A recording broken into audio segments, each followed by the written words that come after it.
ዛሬ የምታዩት አብነት፣ ዛሬ ብር የሚሰጥ አብነት፣ ዛሬ የታመሙትን የሚያሳክም አብነት፣ ዛሬ የተራቡትን የሚያበላ አብነት። በካንሰር ታመምኩ።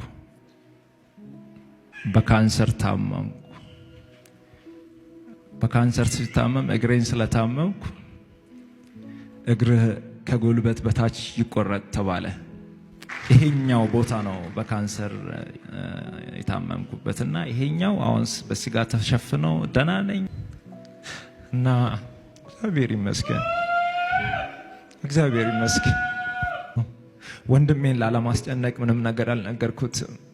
አባቴ ገንዘብ ያለው ሰው ነው። በደንብ የሚታወቅ አባት ነው ያለኝ፣ ወንድሞች ያለኝ በብዙ የተባረኩ። እግዚአብሔርን ግን እንዲህ ያልኩት፣ እኔን በህይወት የምታቆየኝ ከሆነ የታመሙትን አሳክማለሁ፣ እኔን በህይወት አኖረኝ አልኩት።